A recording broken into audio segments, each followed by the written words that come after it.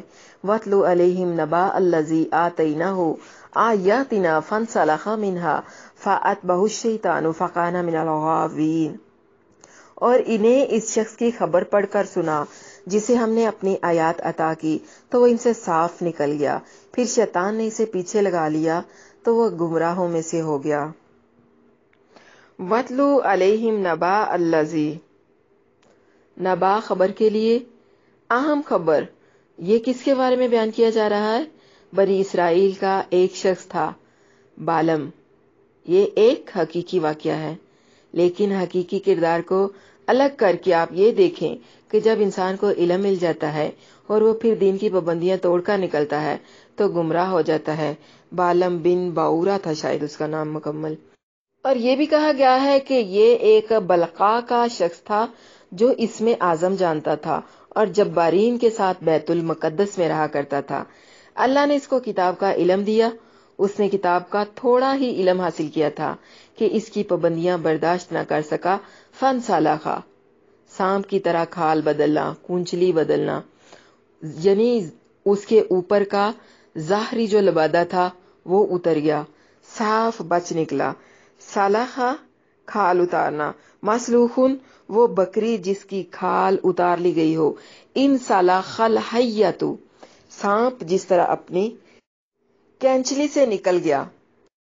تو کیا معلوم ہوا کہ جس شخص کا قصہ یہاں عبرت کے لیے بیان کیا جا رہا ہے وہ ضرور کوئی خاص آدمی ہے، لیکن قرآن اور حدیث میں نہ تو اس کے نام کی تصریح ہے اور نہ ہی زمانے کا ذکر ہے۔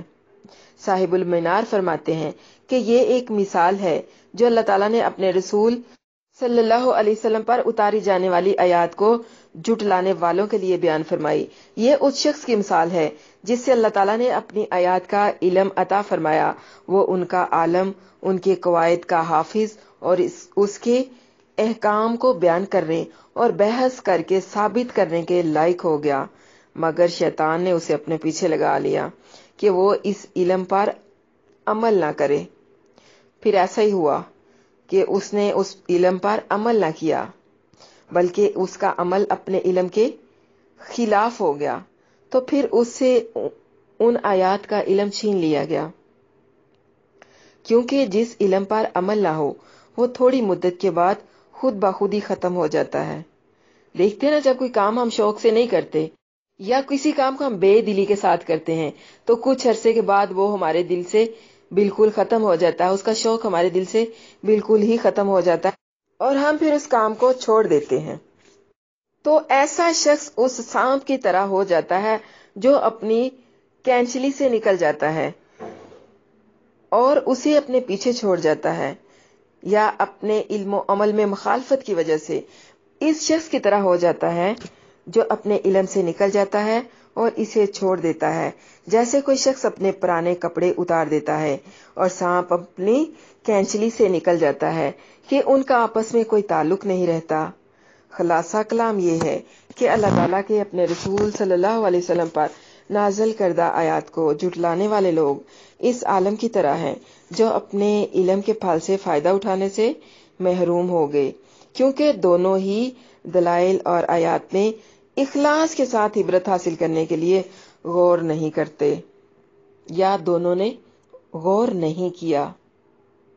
وَلَوْ شِئْنَا لَرَفَعْنَاهُ بِهَا وَلَكِنَّهُ أَخْلَدَ إِلَى الْأَرْضِ وَاتَّبَعَ هَوَاهُ فَمَثَلُهُ كَمَثَلِ الْكَلْبِ إِنْ تَحْمِلْ عَلَيْهِ يَلْهَثْ أَوْ تَتْرُكْهُ يَلْهَثْ ذَلِكَ مَثَلُ الْقَوْمِ الَّذِينَ كَذَّبُوا بِآيَاتِنَا فَاقْصُصِ الْقَصَصَ لَعَلَّهُمْ يَتَفَكَّرُونَ، اور اگر ہم چاہتے تو اسے ان کے ذریعے بلند کر دیتے، مگر وہ زمین کی طرف چمٹ گیا اور اپنی خواہش کے پیچھے لگ گیا، تو اس کی مثال کتے کی مثال کی طرح ہے۔